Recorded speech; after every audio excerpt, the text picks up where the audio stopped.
वो लोगों को रोजगार दिलाएगा, रोजगार दिलाने में सक्षम बना पाएगा, या अपहरण उद्योग की शिक्षा देने का काम करेगा? क्या शिक्षा मंत्री जी, आपके पास उस समय बंदूक का लाइसेंस क्यों नहीं था? तो मुख्यमंत्री जी, आपको ऐसे शिक्षा मंत्री मुबारक हो, और ऐसे लोगों से बिहार की शिक्षा का कल्याण नहीं होगा।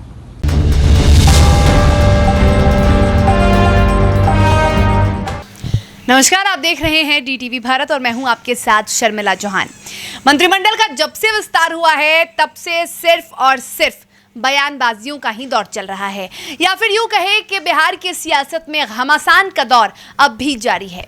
और ऐसे में पहले तो घमासान का कारण बने हुए थे कार्तिकेय सिंह। जी हाँ, कार्तिकेय सिंह, जिन्हें कानून मंत्री बनाया गया था, जिन पर आरोप लग रहा था कि उन पर अपहरण का मुकदमा दर्ज है।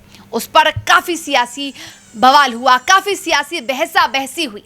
सुशील मोदी से लेकर तमाम बीजेपी के कद्दावर नेता, यहाँ तक कि महागठबंधन के घटक दलों में से भी कई नेताओं ने इस बात पर विरोध जताया कि कानून मंत्री ऐसा नहीं होना चाहिए जिस पर मुकदमा चल रहा हो। अब एक और मंत्री का नाम लिस्ट में आ गया है, जिसको लेकर सियासी बयानबाजी शुरू हो गई है, और वो मंत्री हैं बिहार सरकार के नए मंत्री, शिक्षा मंत्री, यानी प्रोफेसर चंद्रशेखर को लेकर ये बातें सामने आती रही हैं कि उन पर ये आरोप लगा है, उन पर ये मामला दर्ज है कि उन्होंने हथियार छिपाया था और उन्हें पकड़ा गया था। उनके पास से जो हथियार जब्त किए गए थे वो हथियार बिना लाइसेंस के हथियार थे जो उनके पास थे, जिसको लेकर बीजेपी के वरिष्ठ नेता और राज्यसभा सांसद सुशील मोदी ने एक बार फिर से हमला बोला है। और इस बार उन्होंने प्रोफेसर चंद्रशेखर पर आरोप लगाते हुए मुख्यमंत्री नीतीश कुमार से सवाल पूछा है। उन्होंने पूछा है कि जरा बताइए नीतीश कुमार जी कि आखिर आप बच्चों को क्या बताएंगे, जिन छात्रों को, जिन बिहार में शिक्षा के मंत्री, एक बेहद अहम जिम्मा जो दिया गया है, शिक्षा मंत्रालय का जिन्हें प्रभार दिया गया है, जिम्मेदारी दी गई है, उन छात्रों को क्या बताइएगा कि किसे शिक्षा मंत्री बनाया है जिन पर खुद हथियार रखने का आरोप है, जो हथियारों के शौकीन हैं?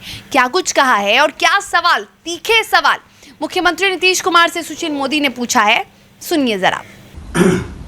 मित्रों, बिहार के मुख्यमंत्री नीतीश कुमार ने एक ऐसे व्यक्ति को राज्य का शिक्षा मंत्री बनाया है जो किताबों का नहीं, कारतूस का शौकीन है। इनका नाम है श्री चंद्रशेखर यादव, जो मधेपुरा से विधायक हैं।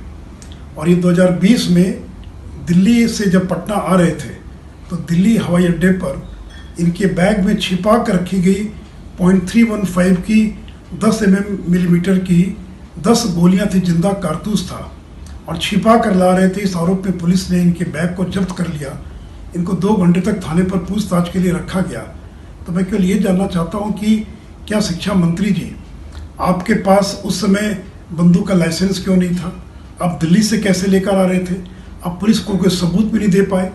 ये बात अलग है कि बाद में जब आपने माफ़ी मांगी और कहा कि भूलवश मेरे बैग में गोली रह गई थी, तब कोर्ट ने विधायक की इज्जत रखते हुए आपको इस मामले में बरी कर दिया।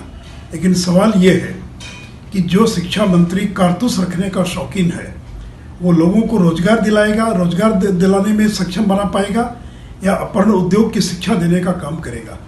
तो मुख्यमंत्री जी, आपको ऐसे शिक्षा मंत्री मुबारक हो, और ऐसे लोगों से बिहार की शिक्षा का कल्याण नहीं होगा। तो मुख्यमंत्री नीतीश कुमार लगातार तीखे सवाल दाग रहे हैं नीतीश कुमार से, और ये सवाल इसलिए क्योंकि जब से मंत्रिमंडल का विस्तार हुआ है तब से सुशील मोदी ये आरोप लगा रहे हैं कि मंत्रिमंडल में सिर्फ और सिर्फ आपराधिक छवि वाले लोगों को जगह दी गई है, जो कि गलत है। और उन्होंने पूछा है कि ऐसा क्यों किया नीतीश कुमार ने, इसका जवाब तुरंत दे।